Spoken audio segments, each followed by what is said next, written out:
अस्सलामुअलैकुम वरहमतुल्लाहि वबरकातुहू।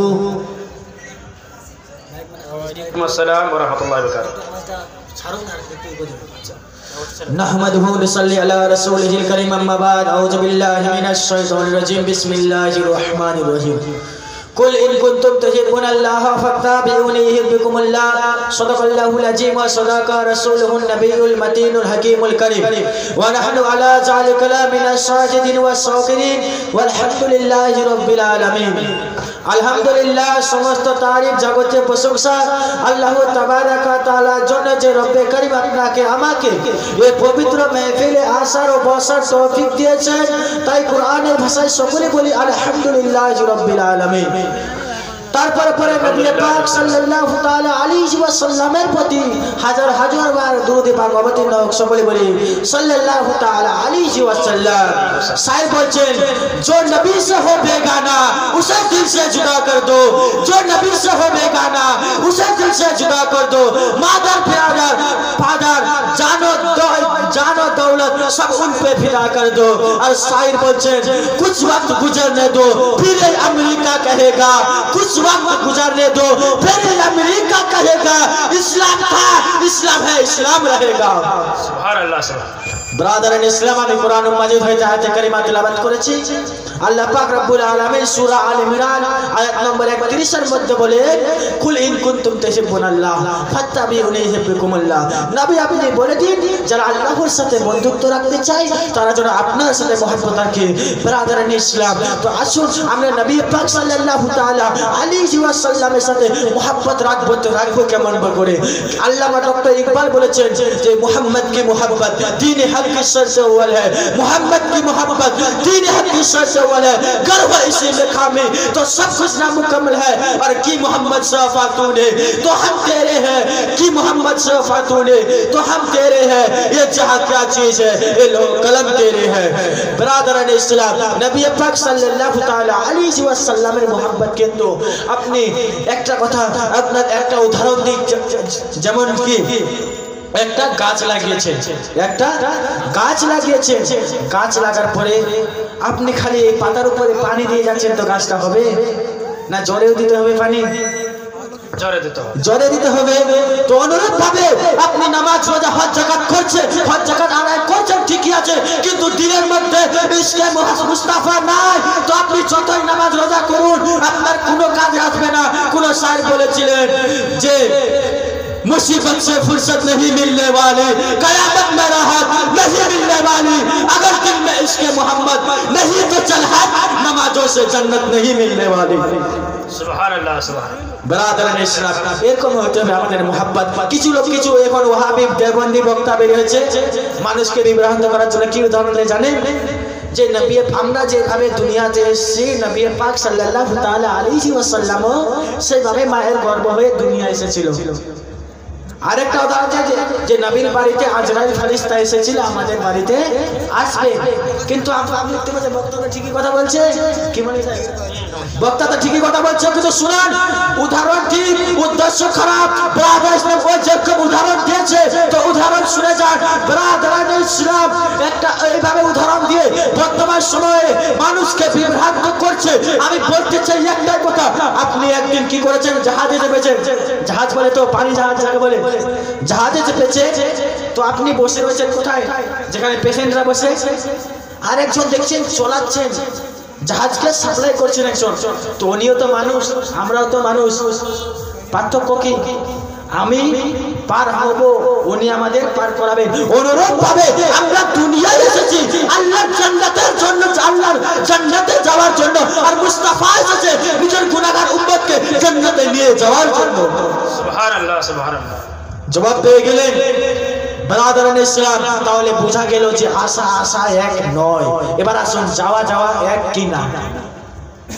উদাহরণ দিন ব্রাদারান ইসলাম, একবার ধরে নিন মৌলভী সাহেব আসরের নামাজ পড়ে বের হলো, তো দেখছে একটা চোরের বাড়িতে পুলিশ গেছে। আমি জিজ্ঞাসা করলাম, মৌলভী সাহেব এই পুলিশগুলো কিসের জন্য? তো বলছে অমুক চোর চুরি করেছে তো পুলিশগুলো গেছে। কিছু দূর কিছুদিন দুই একদিন চলে গেল, আমি চলে গেলাম মৌলভী সাহেব আমি ঘুরতে কলকাতায় মমতা ব্যানার্জির বাড়িতে। এবার দেখছি সেখানে পুলিশ। আমি মৌলভী সাহেবকে জিজ্ঞাসা করলাম, মৌলভী সাহেব এখানে পুলিশ কি মমতা ব্যানার্জি চুরি করতে গেছিল? তো বলে না, এখানে পুলিশ এসেছে মমতা ব্যানার্জিকে স্যালুট জানাতে এসেছে। স্যালুট জানাতে এসে তাকে অ্যারেস্ট করতে আসেনি। অনুরূপ ভাবে আজরাইল ফেরেশতা আমাদের বাড়িতে আসে আমাদের অপরাধী আত্মাকে অ্যারেস্ট করতে, আর মুস্তাফার বাড়িতে আজরাইল এসেছিল নবী পাক সাল্লাল্লাহু তাআলা আলাইহি ওয়াসাল্লামকে আল্লাহর জান্নাত ভ্রমণ করানোর জন্য। বলেন সুবহানাল্লাহ। সুবহানাল্লাহ। তাহলে বোঝা গেল জবাব জন্য দিতে পারেন ব্রাদার ইসলাম, সেই জন্য আপনাকে উদাহরণ দিয়ে বুঝিয়ে দিলাম। এটা মানুষকে আপনার কিনা বিভিন্নভাবে বিভিন্ন আপনার কিনা আকীদা দিয়ে বিভিন্ন উদাহরণ দিয়ে আপনার বিভ্রান্ত করে ব্রাদার ইসলাম তাদের কথা মানা যাবে না, কেননা তারা হচ্ছে নাজদি, যার সম্পর্কে ইমাম ইশক মুহাব্বত মুজাদ্দিদুদ্দিন মিল্লাত আশরাফ আহমদ রাজা খান ফাজিলে বরেলভী বলেছিলেন, তুঝসে और जन्नत से क्या मतलब, वहां भी दूर हो, तुझसे और जन्नत से क्या मतलब, वहां भी दूर हो, हम रसूलुल्लाह के जन्नत रसूलुल्लाह। सुभान अल्लाह बेशक बेशक। हमारे इमाम अहमद रजा खान अहमद रजा के इतिहास उठान একটা ঘটনা আপনাকে বলে দিই। আহমদ রাজার আগেও যিনি এসেছিলেন তেনার নাম ছিল কাফায়েতুল্লাহ কাজী। ইংরেজরা যখন ভারতের বুকে আসে কাফায়েতুল্লাহ কাজীকে ধরে নিয়ে যায়। এবার যাওয়ার পরে বলে, কাফায়েতুল্লাহ কাজী তুমি ইসলাম ধর্মকে ছেড়ে দাও, তোমাকে অনেক ধন দৌলত দেওয়া হবে। কাফায়েতুল্লাহ কাজী বলেছিল, তোমরা যদি আজকে আমাকে এখানে শেষ করে দাও, আমরা তবুও দ্বীনে ইসলামকে ছাড়বো না। কাফায়েতুল্লাহ কাজীকে যখন আবার 15 রমজানে মুরাদাবাদের সরজমিনে ফাঁসির মঞ্চে চড়াই দিবে, এবার কাফায়েতুল্লাহ কাজীকে জিজ্ঞাসা করা হলো, এ কাফায়েতুল্লাহ কাজী তোমার যদি কোনো শেষ ইচ্ছা থাকে সেটাকে তুমি বলো। কাফায়েতুল্লাহ কাজী বলেছিলেন, আমার নবীর সামনে আমি নাচ করতে চাই। তখন কাফায়েতুল্লাহ কাজী বলেছিলেন, कोई गुल बाकी रहेगा न चमन रह जाएगा, कोई गुल बाकी रहेगा न चमन रह जाएगा, पर रसूलुल्लाह का दीन हसन रह जाएगा। আরো জোরে এদিকে 15 রমজানে মুরাদাবাদের সরজমিনে কাফায়েতুল্লাহ কাজীকে শহীদ করেছে, ওদিকে 10 শাওয়ালে বরেলির মাটিতে আহমদ রাজা খান জন্ম নিয়েছে। বলেন সুবহানাল্লাহ। এই হচ্ছে আহমদ রাজা। একজন আশিকানে রাসূলকে তারা শহীদ করলো, এদিকে একজন আশিকানে রাসূল বরেলির মাটিতে জন্ম নিলেন।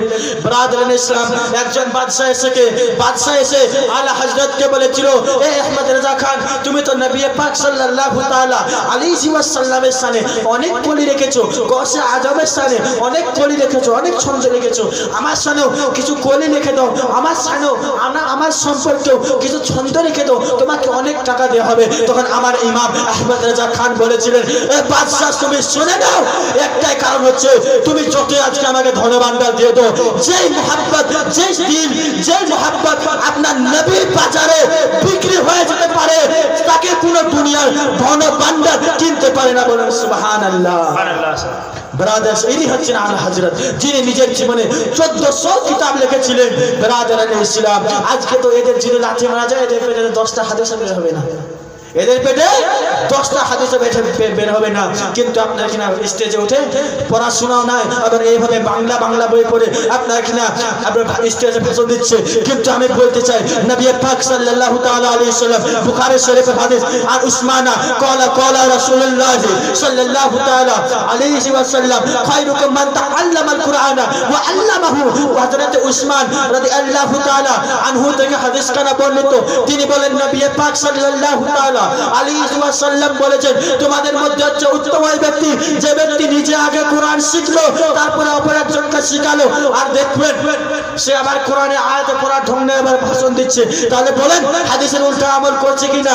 কোরআনে পাক ঠিকমতো শিখলো, কোরআনও পড়তে জানে না, ওকে যদি বলেন বাগদাদি কায়দা পড়ে, বাগদাদি কায়দাও ঠিকমতো পড়তে পারবে না, আবার বাংলা বই পড়ে ভাষণ দিচ্ছে। ব্রাদার ইসলাম, এই সমস্ত বক্তার বক্তব্য শুনবেন না। বক্তব্য যদি শুনতে হয় আমাদের ইন্ডিয়া যে আপনার সুন্নি আলেম দ্বীন যারা রয়েছেন বড় বড়, তাদের বক্তব্য শুনবেন।